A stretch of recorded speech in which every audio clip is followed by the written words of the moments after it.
Happy new year అందరికీ. కొత్త సంవత్సర శుభాకాంక్షలు.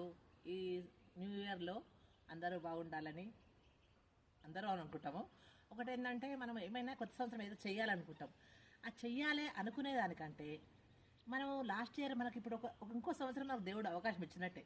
ఇక మా ఏజోళ్ళకైతే అవకాశం ఇచ్చినట్టే. ఇంకొక 1 ఇయర్ ఎవరు ఏమనుకోవాలంటే, ఏమనుకుందామంటే, లాస్ట్ ఇయర్ ఏమైనా పొరపాట్లు చేసినాయి కూడా మనం ఈ ఇయర్ చేయొద్దు.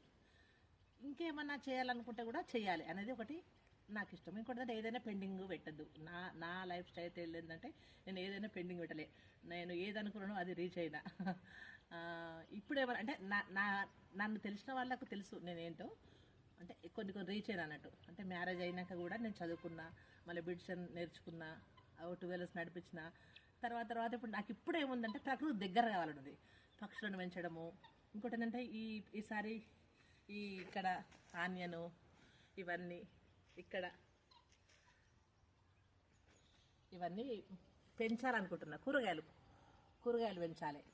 మనం ఏదైనా ఏమనుకోవాలంటే, మనం ఏం చేయాలనుకుంటే లక్ష్యాన్ని కరెక్ట్గా అది సాల్వేటట్టు చూసుకోవాలి. ఏదైనా పెండింగ్ పెట్టద్దు. మనం అందరము ఈ న్యూ ఇయర్లో హ్యాపీగా ఉండాలని అనుకుంటున్నాను. Thank you.